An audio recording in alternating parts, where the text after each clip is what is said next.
Ice and Fire was founded in 2003 by playwright Sonia Linden. The company sees theatre as a natural medium to communicate stories that make real and relevant the impact of human rights issues on our everyday lives.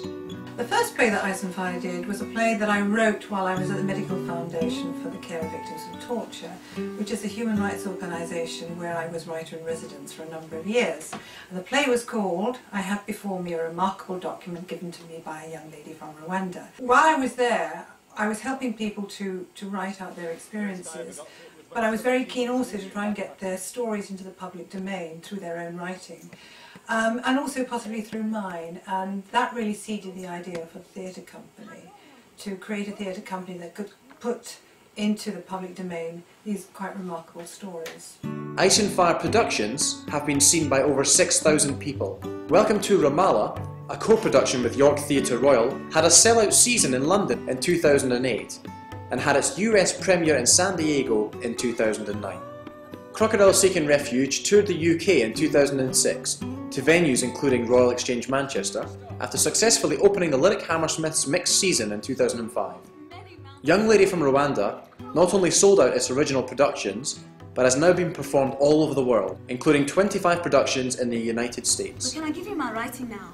Then you can show me my mistakes. Juliet, I brought you here to get away from all of that for a bit. But I need my writing lessons, Simon. I need to learn so I can make my book good. Production is for essentially a general theatre-going public, and depending on the theme of the play, there will be specific groups that we go to. So for example, last year's production was Welcome to Ramallah, which is about the Israel-Palestine conflict, and there were lots of people who were interested and involved in that, who came to see the work, and we followed that up with post-show discussions, which, you know, attracted a lot of attention.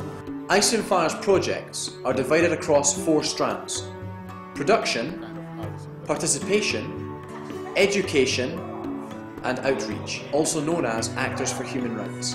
We launched the outreach project called Actors for Human Rights in mid-2006, and ever since then we've been going all around the country, and we've been to about 70 different towns and cities. We've reached over 20,000 people. There's a network of over 450 professional actors in Actors for Human Rights, and we respond to requests for rehearsed readings of our scripts. And at the moment we have 7 scripts covering a broad range of human rights concerns, and they're made up of first-hand accounts of people who have been subject to human rights abuses. The great thing about it is that it's because it's economical, the actors volunteer. We don't have a set, we don't have a rehearsal period. We just get there on the day, use the space we're given, people come, and we do it. And you know, in that way we're able to reach a really, really broad range of people in all sorts of places. Then I called out to the pilot. If you accept that I am going to die, if you take me back to Cameroon, that's fine. As long as you accept that on Judgment Day, all of my scenes will be basically transferred to you. At which point the pilot decided, I will not have you on my plane. Education is really about taking imaginative work into schools that explores human rights issues, but in a fictional way. And I push open the gate that's built into the wall. It's big and rusty, it squeaks when I move it. And I see them. They're next to this big stone thing. Larissa's got her back to it, really shouting at her. Larissa's trying to defend herself, trying to say that What you heard isn't right! No! I never said those things! I want to call out, Larissa! It's okay, I'm over here! But you don't! We've done 2 plays for young people now. Separated, which was about unaccompanied young people coming to the UK, and then our newest play, Bind, which was funded by the Wellcome Trust. And that was looking at how individual rights and community responsibility operate together.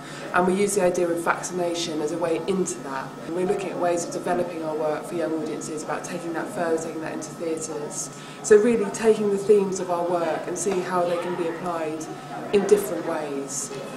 We've also got a participation strand which really has a dual aim. One of those aims is to support the communities whose stories we aim to tell. And our main project at the moment is a project called Children Together, which is working with under-5s who come from a refugee background and working with them in movement and play to give them a safe space in which they can be creative. And that's run by our associate artist Kieran Sheehan. The other side is working with writers to get them to explore human rights stories and to find really a platform for that work to be seen. We did have a competition called Protect the Human, playwriting competition, which we ran with Amnesty International. We've now developed that into a project called Everyone Has the Right, and that's a rolling script submission service. Any writer can send in play scripts that they feel fulfil the aim of exploring human rights stories. And the idea is that the best of those plays will get rehearsed readings, and then the most exciting playwrights will actually take them into full development with a dramaturg.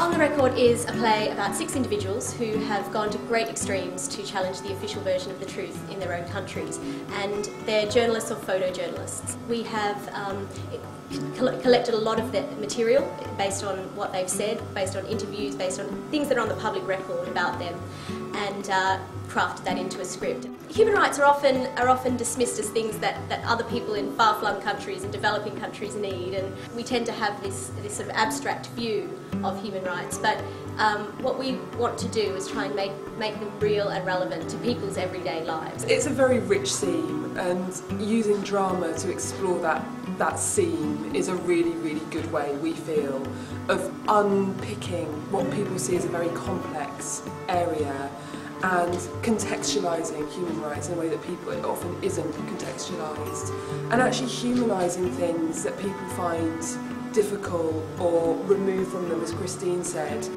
I think our work is testament to the fact that it is a way of bringing people very, very close and bringing back to the individual that's been affected, and in doing that makes it see how it is relevant to their own life. And often you find that human rights issues and people who are being subject to human rights abuses are people who are ignored and sort of overlooked in society. We also aim to give a platform to those voices by looking at human rights issues in the way that we do. We believe that we can offer that platform.